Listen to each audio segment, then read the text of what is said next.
You sit at your desk. Again. The screen stares back at you, empty. The ideas are there, somewhere in your mind, like ghosts behind a fogged window. You scroll. You think. You wait. But nothing moves. Not inside. Not outside. The day drifts forward, and you feel the weight of yet another false start. This isn't just today. This is the cycle. You've read the books. Watched the videos. Written the plans. You've set goals, visualized the outcome, even built the perfect routine, at least on paper. But here you are again, stuck in the invisible grip of hesitation. It's not motivation you lack. It's not clarity. It's not time. It's momentum. And here's the raw truth you've been avoiding. When momentum dies, the only way to restart it is by doing the hardest thing first. Not the quick win. Not the easy task to feel productive. Not the comforting busy work. But that one thing you keep avoiding. The hard move. The one that feels too big, too ugly, too risky, too soon. This is the reset key. You don't need a new plan. You need a breakthrough moment. And that moment lives exactly where your resistance is strongest. So here's the shift. Stop trying to feel ready. Stop waiting for perfect conditions. Choose the hard thing, the one you've been negotiating with, and do it before anything else. Before the world wakes up. Before your willpower dissolves. Before the noise floods your focus. Do the hard thing first. Scene loop, the decision before the world speaks. You wake up. Early. The sun hasn't cracked the sky. The room is still. No notifications. No voices. Just you and a single choice. You breathe. Your body wants comfort. Your mind wants delay. But something else, deeper, starts whispering. That voice says, today is either another cycle or the beginning of a new chapter. You walk to the table. Not to check your messages. Not to rework your schedule. You sit and you face the one thing. The hardest. The ugliest. The thing you've postponed 100 times. You open it. You breathe again. And then you begin. There is no confidence. No grand entrance. Just motion. Just the beginning of something real. And in that motion, the silence breaks. Your mind starts to obey. The resistance, loud at first, starts to fade. The critic inside you grows quiet, not because it was conquered, but because you finally ignored it. One movement. One hard thing. Done first. Why this works, the formula. This is not motivation. This is rewiring. Your brain follows patterns. Right now, your pattern is hesitation. Planning. Worry. Delay. But patterns can be broken. By choosing the hard thing first, you send a signal. I lead, not my fear. You activate the part of your brain responsible for deliberate action, not just reaction. You flip your default state from waiting to creating. You no longer wait for energy. You generate it. You no longer wait for clarity. You forge it. You no longer wait for confidence. You build it through courage. This shift is chemical, hormonal, habitual. It compounds. Do this once, and you feel powerful for an hour. Do this daily, and you rebuild your identity. Action. Right now, write down the one hard thing you've been avoiding. Don't pick 5. Pick 1. Circle it. Now, prepare a single environment where that task becomes your first move tomorrow. Set it up. Visual. Immediate. Unavoidable. Then tomorrow morning, before anything else, do it. You will hate the first 2 minutes. That's normal. That's the exit fee from your old identity. But on the other side? You unlock a silent switch. One that says, I am not stuck. I just stopped hiding. You wake up with a mental list already screaming. So much to do. So much you should do. Your instincts push you toward the quick win. The small, safe, easy checkboxes. Respond to a message. Clean up the desk. Skim that podcast. Rewrite the to-do list. It feels good. For a second. But then the spiral returns. The weight comes back. And the one task that actually moves your life forward? It still sits untouched. You're not lazy. You're stuck in the wrong sequence. The secret? It's not about doing more. It's about doing differently, specifically, in a different order. Because the order of action creates the shape of your day. And right now, you're building it upside down. You start with ease, and you end with overwhelm. That ends today. You're going to flip the script. You're going to start with pressure and end with peace. Scene loop, the old day versus the new sequence. Picture this. The old version of your morning. You sit. You scroll. You sip something warm. You think about the big task but decide to warm up first. You do some admin work. Then email. Then a random cleanup task. Now an hour's gone. The pressure of the real task has doubled. You tell yourself, I'll get to it later when I'm ready. You don't. You end the day with guilt. Again. Now picture the new version. You sit down. You don't touch your phone. You don't check your notifications. You breathe. And then, before your brain even has time to debate, you dive directly into the one hard thing. No warm-up. No strategy session. Just motion. 30 minutes in, something strange happens. Your anxiety dissolves. Your body relaxes. Your brain sharpens. Now, all the small things feel 10 times easier. Because the big weight is already gone. You finish more. You smile more. You feel light. That's the power of a flipped sequence. Why this works, the formula. Your mind operates on momentum, not intention. When you begin with easy tasks, you build shallow focus. You wire yourself to avoid depth. You set a tone of reaction, not leadership. But when you begin with challenge, your brain engages differently. You activate the prefrontal cortex, which is responsible for high-order thinking, planning, and decision-making. You are no longer a passenger in your day. You are the driver. This shift changes your chemistry. Cortisol levels regulate. Dopamine starts to associate with discomfort. Focus compounds. Confidence stacks. And best of all, you stop fearing your work. You begin craving it. Action. Before bed tonight, write down tomorrow's single hard priority. Not 3. 1. Set a visible reminder. Lay out the tools. Make it easy to begin. Then, tomorrow morning, make this non-negotiable. Do not allow any task, message, or distraction to come before this. Let the hard thing earn you the rest of your day. This is your new reward loop. Hard first. Easy later. And soon, the hard thing won't even feel hard anymore. It will feel normal. And that's when your life really starts to change.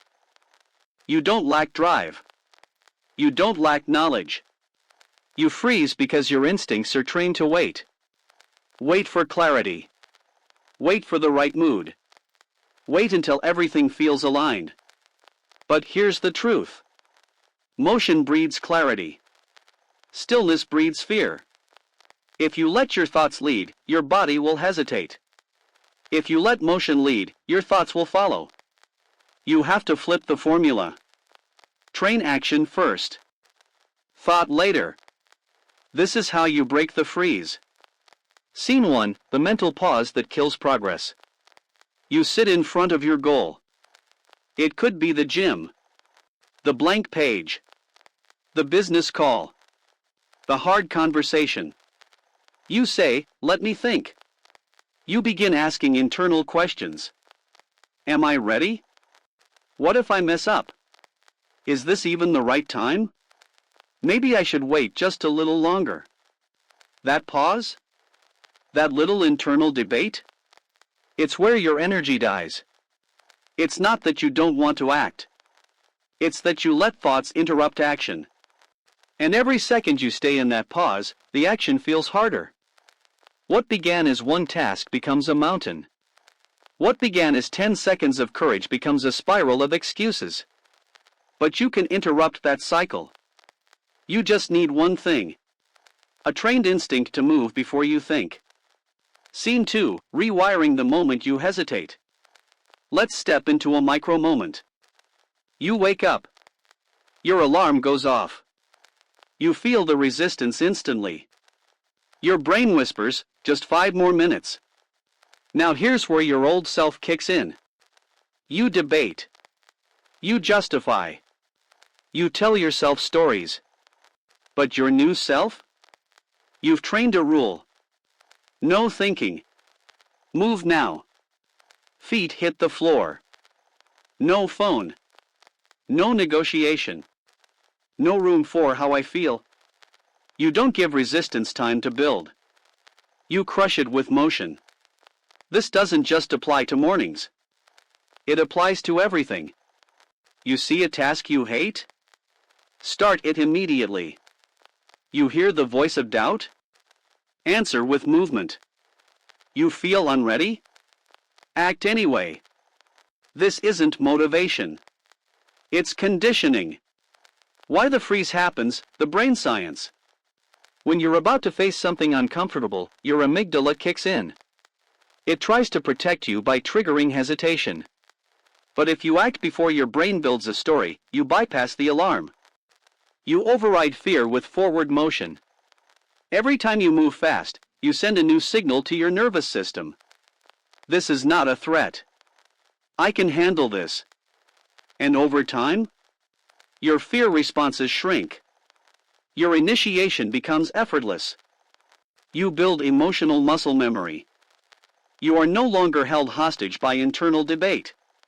You become a doer, not a dweller. Scene 3, how the most effective people begin. They don't wait until they feel ready. They remove the option of delay. They have rules. Systems. Constraints that create motion. One writer begins every session by typing for 60 seconds, no matter what. No outline. No plan. Just keys moving. One athlete puts their shoes on the floor so they trip over them at 5 a.m. The trigger isn't feeling. The trigger is friction removed. One entrepreneur starts every pitch call with a timer. Once it hits 0, they talk no matter the nerves.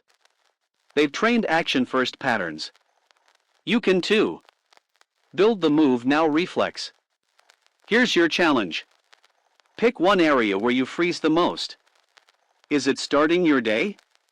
Is it making the hard call? Is it finishing what you started? Now build a rule. When X happens, I do Y immediately. Examples. When I wake up, I walk to the sink and splash water in my face. When I open my laptop, I type for 2 minutes before doing anything else.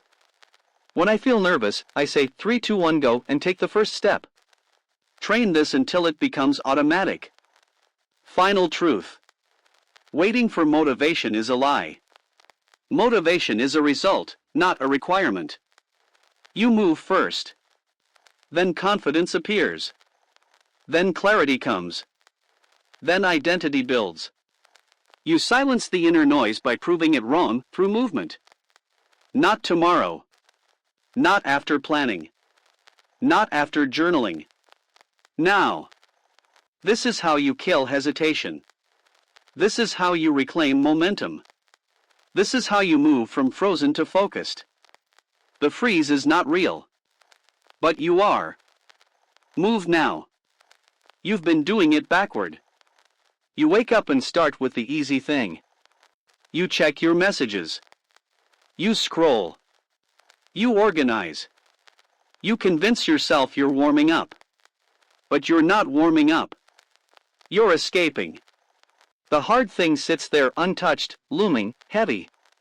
You think, let me just ease into the day first. And that ease becomes erosion. That just 5 minutes becomes 2 hours. That hard thing? It now feels impossible. Because you trained your system to associate action with avoidance. The energy leak you keep repeating. Every time you do the easy task first, you give your brain a hit of relief. But relief isn't progress. Relief is postponement. The more often you postpone, the more your system learns. Hard things equals stress. Easy things equals safety. Avoidance equals reward. You don't procrastinate because you're lazy. You procrastinate because your pattern rewards escape. That pattern must break. Not slowly. Not gradually. Immediately. You must flip the sequence. Hard first. Easy later. Picture this. You wake up. But instead of grabbing your phone, you go straight to the hardest thing on your list. No prep. No mood check. No stalling. You do it tired. You do it unready. You do it because it's the first rule of your day. And then, 20 minutes later, you stand up. The hardest thing is done. Suddenly, the rest of the day feels light. You're not drowning in dread. You're not carrying guilt. You're walking ahead of it. This is what it feels like to lead the day instead of chase it. Why hard first works? Here's the science. You have a finite supply of decision-making power and willpower each day. Psychologists call this ego depletion. Every choice you make, what to wear, what to eat, what to answer, drains that supply. When you save the hard task for last, you're doing it with an empty tank. But when you do it first, you use your cleanest energy. You train your system to thrive in discomfort. You build a bias toward challenge. And that bias rewires everything. Micro wins, macro identity. Doing the hard thing first gives you more than productivity. It gives you proof. Proof that you do what others avoid. Proof that your identity is forged in discipline, not distraction. Proof that discomfort is your signal, not your stop sign. Each day, you earn micro wins. Each micro win stacks into an identity. I finish things. I lean into what I fear. I act even when I don't feel like it. And soon, the things that once paralyzed you become routine. You stop running from your power. You start living in it. Build the hard first ritual. This week, make a rule. Every morning, do the hardest thing first. It could be your most creative task, your most emotional conversation, your most uncomfortable habit. Whatever it is, name it, schedule it, do it before anything else. No warm-up. No playlist. No checking your phone first. You wake. You act. You lead. What happens after 7 days? By day 3, your resistance will scream. By day 5, your rhythm will change. By day 7, your self-trust will return. You'll stop waiting for perfect conditions. You'll stop giving yourself escape hatches. You'll stop reacting to life and start sculpting it. You'll walk into your day already ahead. Because you already did the hardest thing. Final push. You've tried motivation. You've tried routines. You've tried hoping for momentum. Now try sequence. Start hard. Start ugly. Start immediately. Then let the rest of the day feel like a reward. This is how you end the cycle of avoidance. This is how you train your body to move through resistance. This is how you wake up with power and keep it. No more, maybe later. No more, I'll see how I feel. Hard first. Easy later. Every day. This is your new standard. You're not stuck because you're unmotivated. You're stuck because you're caught in a loop. Plan. Pause. Tweak. Restart. Repeat. You keep designing your future while avoiding the one thing that actually builds it: action. Planning is seductive. It makes you feel smart. It gives you the illusion of progress. But unless it ends in movement, it's a cage. The lie of the perfect plan. You think if you plan it perfectly, you'll finally move. But perfection is the delay mechanism of fear. You fear starting wrong. You fear wasting time. You fear judgment. So you spend hours rearranging the details, your tools, your calendar, your setup. Meanwhile, the real work rots behind the curtain. The problem isn't that you plan. The problem is that you hide inside planning. Seen, the loop you don't realize you're in. You wake up. You tell yourself today's the day. You grab your notebook. You map the strategy. You even write down your why. But then, you change the timeline. You adjust the routine. You read one more article. You watch one more video. 2 hours gone. No action taken. You feel smarter, but no closer. That's the loop. And the loop must be crushed. Why the brain loves planning and hates action. Here's what's happening. Your brain is wired to protect you from pain. Action means uncertainty. Uncertainty means risk. Risk feels like danger. So your brain finds a loophole. Let's prepare more. Let's tweak again. Let's plan better. This feels productive. But it avoids the thing that will actually create momentum. The brain gets a dopamine hit from organizing. But you need serotonin from achievement. Only action delivers that. Break the loop with this one rule. Here's the reset. No plan survives until it moves. You are not allowed to tweak, change, or adjust your plan until you've done it first. Not think about it. Not visualize it. Do it. Once. Then you earn the right to optimize. This forces you to step out of theory and into behavior. It turns you from a strategist into a builder. Identity shift, from thinker to mover. Every time you choose action over adjustment, you signal to your brain. I am the kind of person who figures it out while moving. Not while brainstorming. Not while consuming. While executing. You build a bias toward behavior. You no longer need the perfect strategy. You just need to see what happens when you move. Because action is the only real data. The 10-minute no-plan drill. Try this. Pick a task you've been planning. Set a timer for 10 minutes. Do the task with zero setup, no prep, no rereading your notes. Move messy. Move now. At the end of 10 minutes, assess. Did it break you? Or did it move you? You'll realize you don't need a new plan. You need motion. 7 days to exit the loop. For 1 week, start your day like this. Choose one stuck project. Ban all new planning. Commit to one immediate action within the first 15 minutes of the day.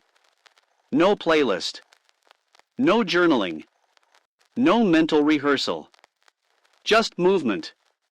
The moment you act, the fog lifts. And once it lifts, you don't go back. Final push. You don't need another strategy. You need a shove. A start. A signal to your nervous system. We move first. We fix later. Planning has its place. But only after motion begins. Crush the loop. Escape the perfection. Break the pattern. And build the momentum that actually rewires you. This is your moment to leave the loop. You are not tired. You are overstimulated. You are not lazy. You are fragmented. The real thief of your momentum is not a lack of motivation. It's the noise. the constant buzz, the blinking alerts, the endless scroll, the flood of input that drowns every original thought. You're not distracted because you're weak. You're distracted because the world is engineered to split your attention into pixels. And if you don't kill the noise, it will kill your drive. The hidden tax of modern life. Every open tab is a hook. Every notification is a leash. Every swipe trains your brain to crave novelty and reject depth. You think you're choosing, but you're reacting. The longer you stay in reactivity, the further you drift from your mission. Noise is not just sound. Noise is mental clutter. It's the invisible fog that clouds your goals, breaks your sequence, and dissolves your urgency. You cannot win the hard thing while being pulled in 100 invisible directions. Seen, what mental noise actually looks like. You sit down to begin the real task. Your phone buzzes once. You ignore it. But your mind flickers. You remember the message you forgot to send. Then the thing you need to Google. Then the reel you saw this morning. Then the article you meant to read. You haven't even typed a word. But you're already fractured. That's how noise wins. Not with volume, but with frequency. What you're really up against. You're fighting a system designed to fragment you. The apps are built to addict. The notifications are optimized to disrupt. The feed is engineered to never end. Your nervous system is not broken. It's just unprotected. You're trying to do deep work in shallow waters. Trying to stay focused in an attention war zone without armor. You need a weapon. You need a method. You need silence, not absence of sound, but the deliberate protection of focus. Step 1. Create a focus perimeter. This is not about willpower. This is about architecture. Set physical, digital, and mental perimeters. Physically. Move your phone out of arm's reach. Declutter your workspace. Use one object as a focus anchor: pen, keyboard, timer. Digitally. Turn off all notifications. Use app blockers during sacred hours. Log out of platforms that don't serve the task. Mentally. Decide what you're doing and why before you begin. Write it on paper. This becomes your attention contract. Without a perimeter, everything enters.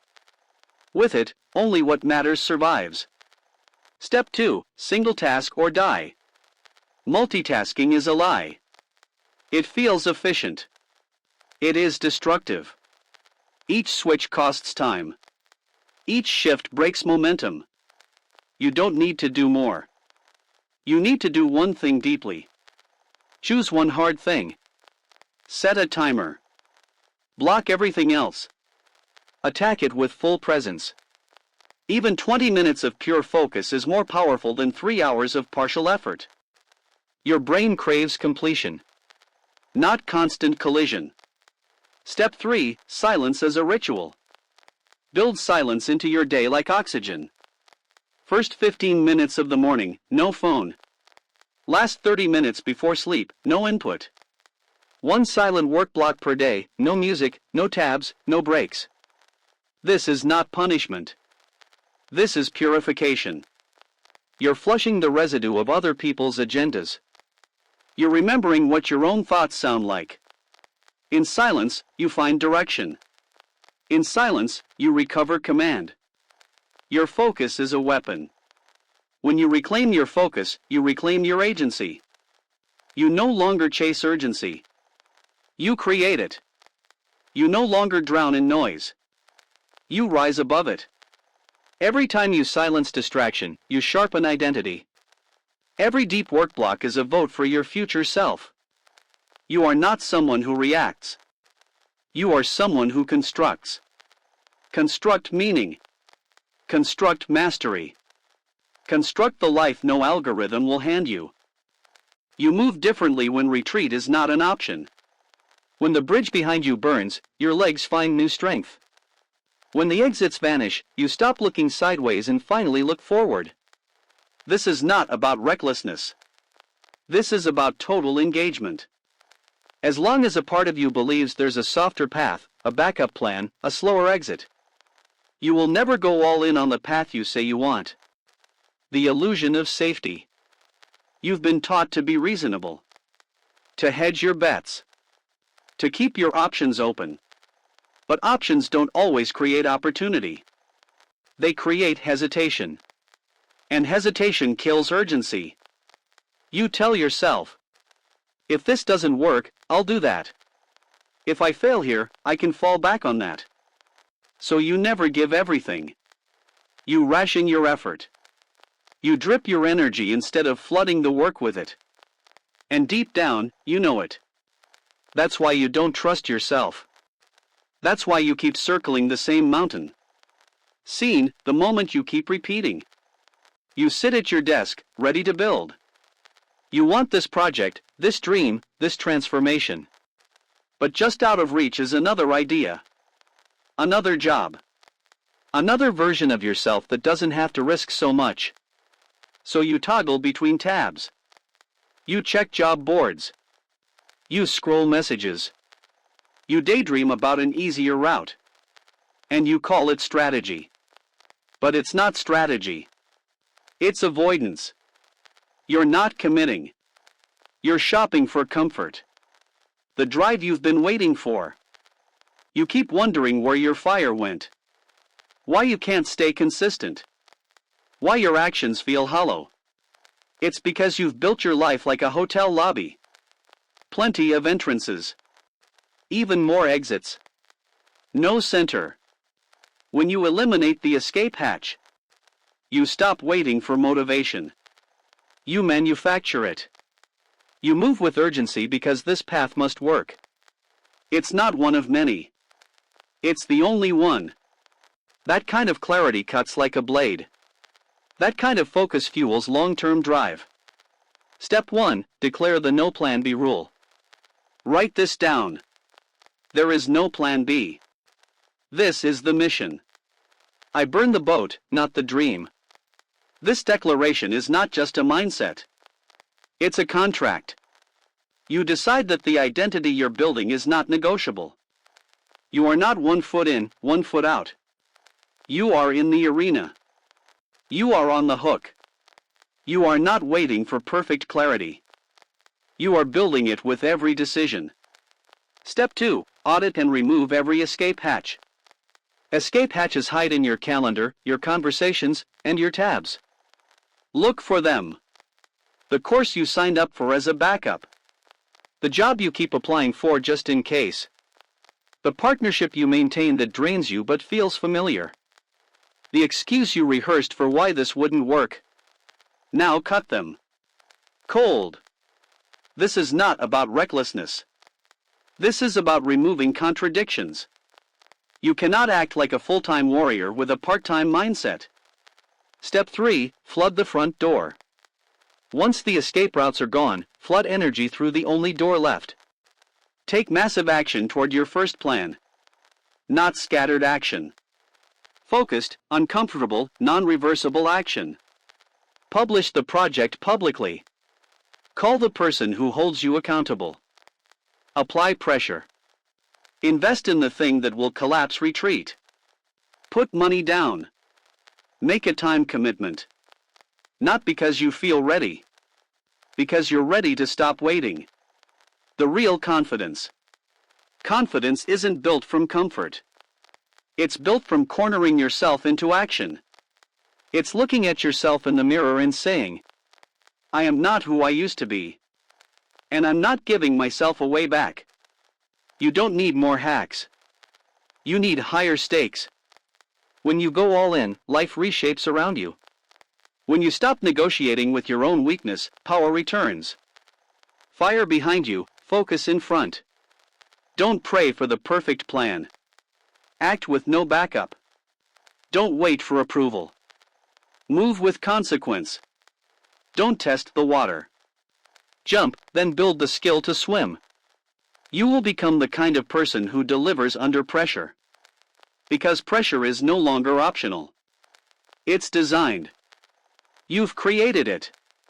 You've chosen it. You've burned the exits so the only door left leads forward. That's how you stop circling. That's how you become unstoppable. You keep waiting for the big break. The game-changing moment. The massive shift that finally launches you into who you're supposed to be. But here's the truth. Big wins aren't found. They're stacked. They're built on micro-victories, the small decisions you keep ignoring. The ones that feel too simple to matter. Too small to track. Too boring to post about. But those are the decisions that define everything. You don't feel stuck because you're not working hard. You feel stuck because you keep discounting small moves. You think the only actions worth taking are the ones that change everything in a day. The dramatic transformations. The instant breakthroughs. But every major win you admire was once microscopic.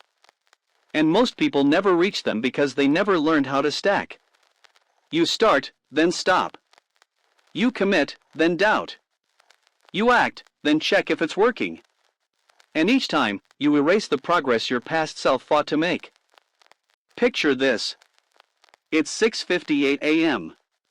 You're tired. You've got 10 minutes before the world needs you.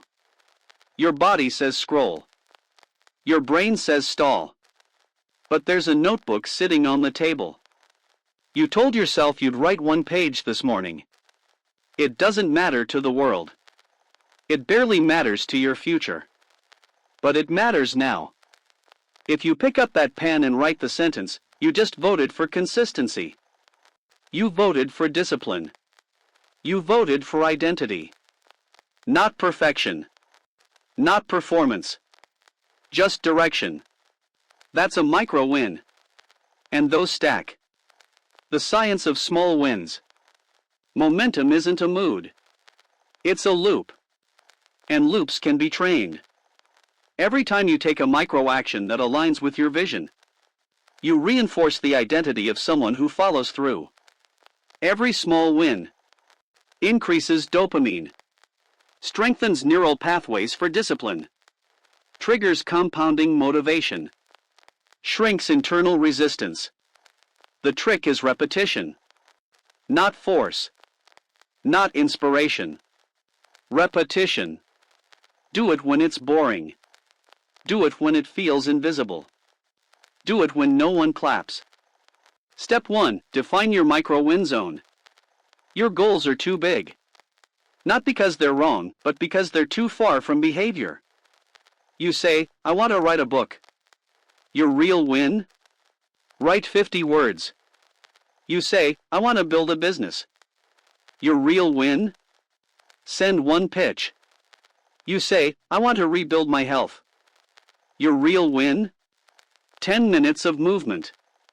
The key is making it measurable, finishable, and repeatable. Your win zone should take less than 10 minutes. It should require no external permission. And it should never depend on how you feel. Step 2. Track the streak.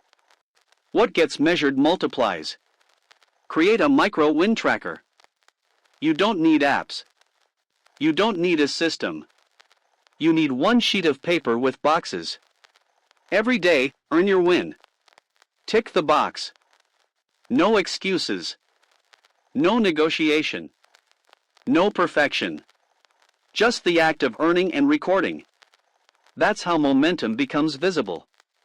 Soon, you won't care if it's working. You'll just care that you're doing it. And that shift from outcome to identity is everything. Step 3. Multiply the stakes. To make micro wins matter, you must make missing them hurt. Set a rule. If you don't earn your micro win today, you donate $10 to a cause you hate. Or you give up your next indulgence. Or you tell a friend you slipped. Make the micro matter. Because most people fail not from a lack of knowledge, but from a lack of urgency around the small. You're not most people. You will train your system to respect small moves like they're life and death. Because, over time, they are. The momentum loop.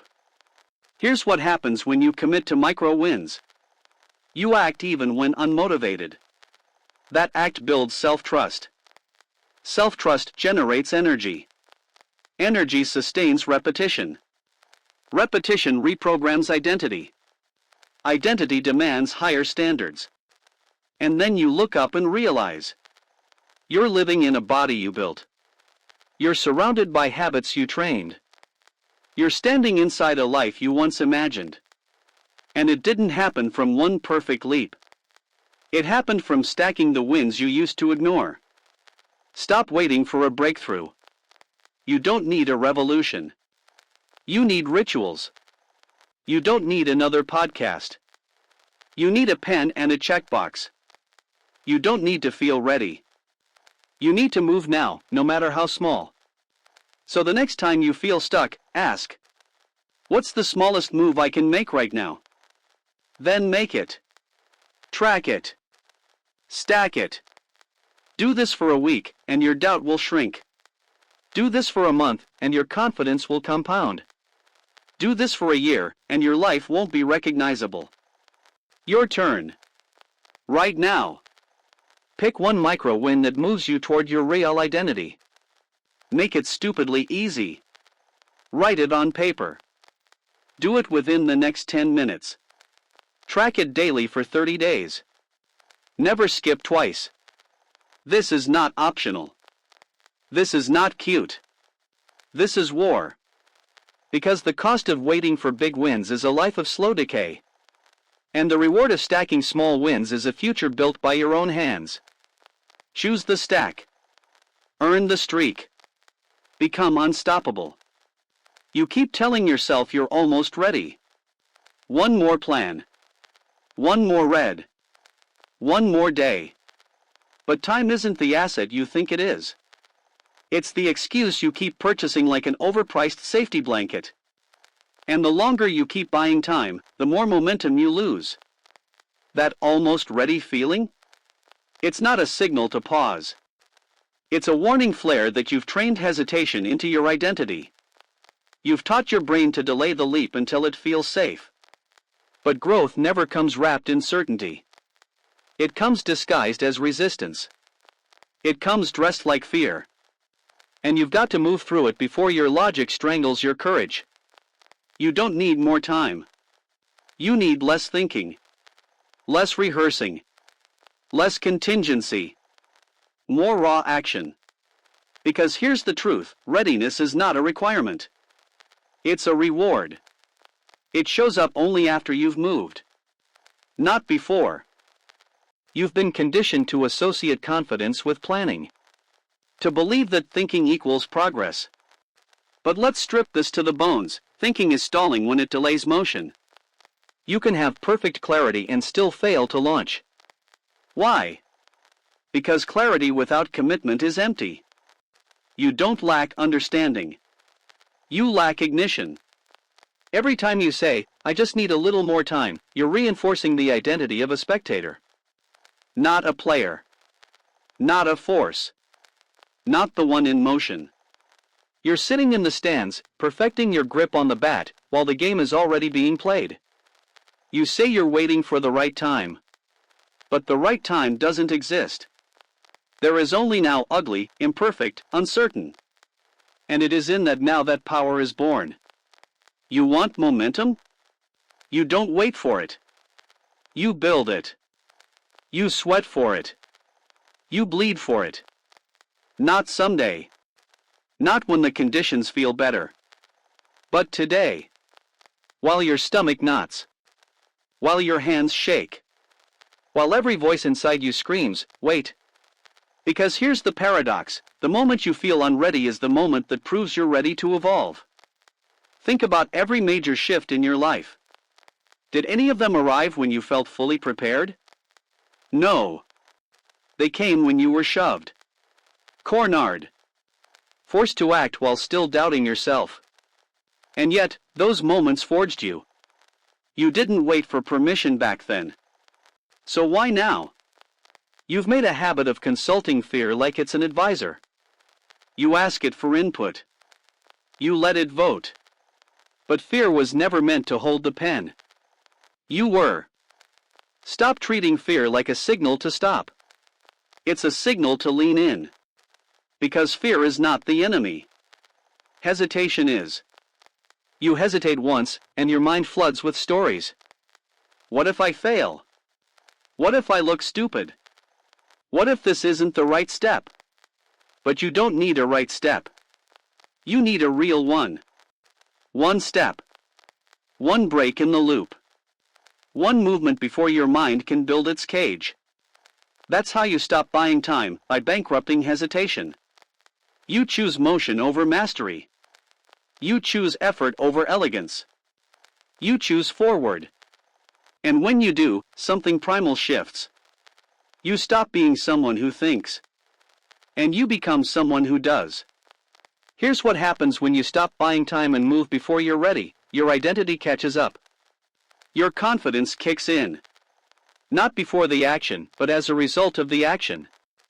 Every second you delay reinforces the idea that you can't trust yourself to act under pressure.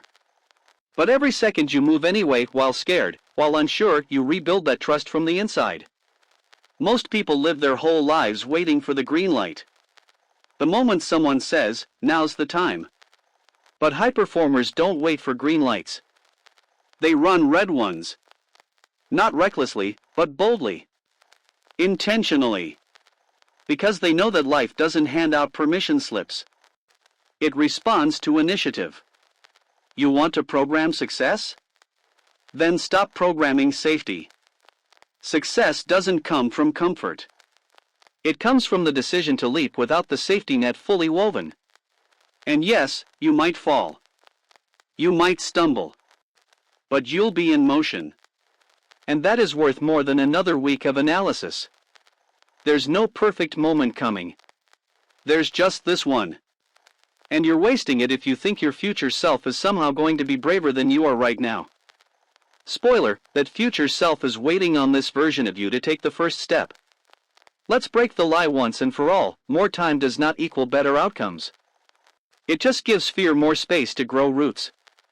It gives your mind more surface area to paint disaster scenarios. You've already rehearsed the failure. You've already imagined the embarrassment. Now it's time to rehearse movement. Take the step. The ugly, uncertain, unrefined step. You don't need a 5-year plan. You need 5 seconds of courage. You don't need guarantees. You need grit. The hardest part is not the action. It's breaking the grip of your overthinking. That voice that says, "This isn't it." That tone of hesitation disguised as logic. That pause pretending to be wisdom. But when you move before you're ready, something radical happens. The world starts to respond. Opportunities appear. People take notice. Paths open up, not because they weren't there before, but because you were finally moving fast enough to see them. And that's the reward of urgency. It doesn't just change your results. It changes who you are. From thinker to mover. From planner to executor. From maybe to done. And it begins with a simple rule. Stop buying time. Spend your discomfort. Invest your doubt. Because the return is not just success. It's freedom. You're not going to feel ready. That's the whole point. Readiness is not a precondition. It's a product. It's earned through friction, failure, motion. You don't summon it. You generate it. So stop looking for signs. The hesitation you feel is not a sign to wait. It's a threshold to cross. Right now, there's a task you're avoiding. A conversation you keep postponing. A decision you pretend needs more thought. It doesn't. What it needs is you. Not the polished version. Not the one with everything figured out. Just the one who moves. That's what separates people who stay stuck from those who become unstoppable. Not certainty. Not confidence. But the ability to act when both are absent. So the next time you feel the pull to delay, don't. Close the tab. Send the message. Launch the project. Make the call. Walk into the gym. Pick up the tool. Start the thing. Not later. Not better. Not perfect. Now. Before you feel ready. Because by the time you feel ready, the moment will be gone. The window will close. The spark will fade. And your brain will offer you comfort instead of progress. But comfort is not the goal. Capacity is. Growth is. Movement is. So move. That's how you end the cycle. That's how you stop buying time and start building something that doesn't need another plan, another delay, or another excuse.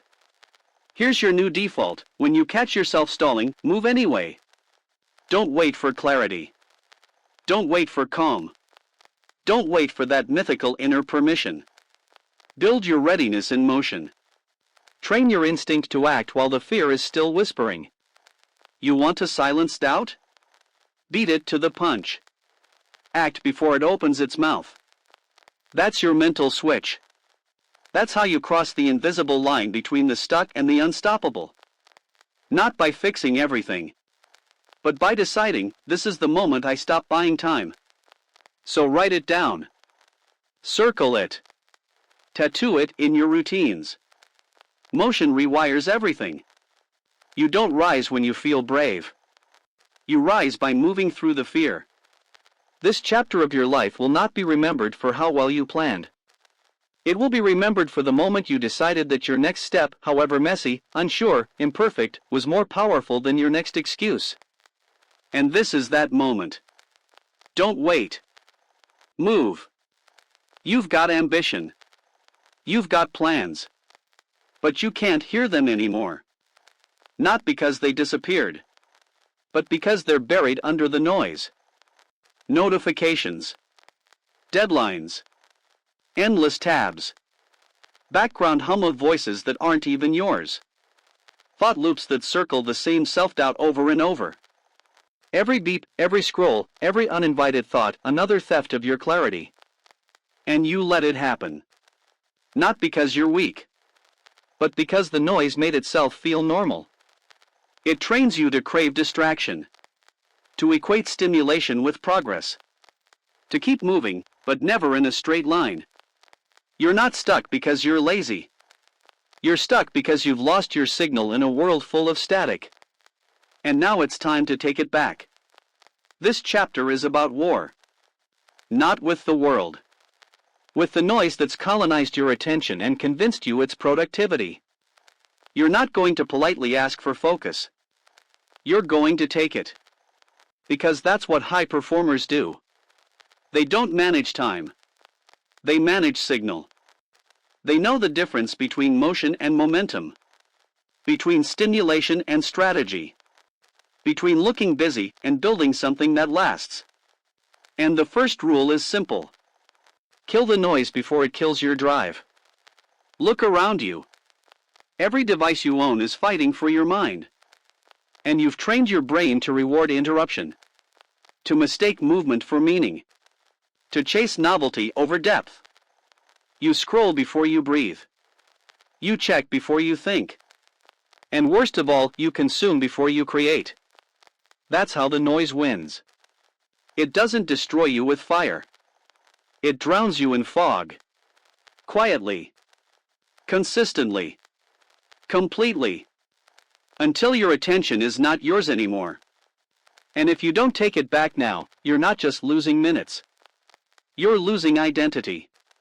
Because here's what you forgot: what you pay attention to, you become. And if your attention is fractured, scattered, hijacked, so is your identity. Your mission is no longer to do more. It's to cut. Cut the inputs that do not serve you. Cut the tabs that split your mind. Cut the voices that do not build you. And reclaim the raw mental power that's been leaking for years. Because you don't need more time. You need clean time. Undisturbed. Undiluted. Undistracted. You need 1 hour where your mind is yours again. 1 hour where you write without checking.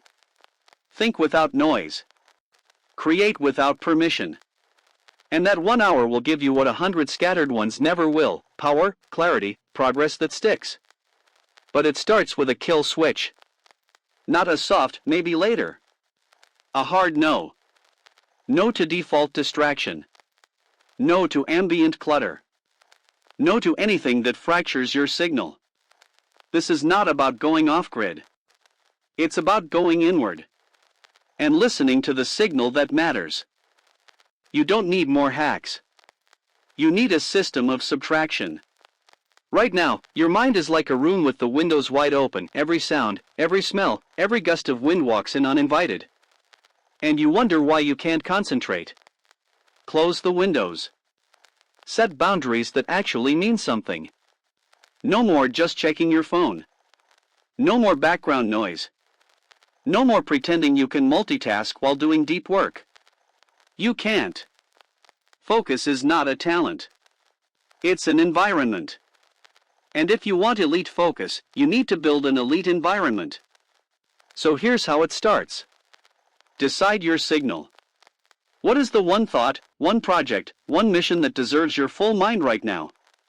Eliminate everything that's not that. Not some things. Not most things. Everything. Make distraction physically harder than focus. Phone in another room. Social tabs blocked. Notifications off. Doors closed. Headphones in. Time blocked. You think this is excessive? That's the noise talking. That's the voice that spent years convincing you that half focus is fine. That you can do it later. That every interruption is justified. That voice is not your ally. It's your obstacle. Every time you choose focus, you silence that voice. And eventually, it stops trying. You train your brain to return to one signal. To amplify it. To follow it until it builds something real. Because that's where breakthroughs live. Not in the half-focus haze of task switching. But in the full-force silence where your entire mind is pointed at one thing. That's the kind of silence you want. Not absence of sound. But the absence of fragmentation. Mental silence. Directed energy. Total presence. You don't wait for that kind of focus to arrive. You build it. You protect it. You claim it as your new default. You've been trained to tolerate interruptions. To normalize the ping. The buzz. The tap on the shoulder. The random urge to scroll. You think this is just life now. But what it really is, mental erosion. Each distraction, no matter how small, steals a piece of your rhythm. Each one forces your brain to reboot. Recenter.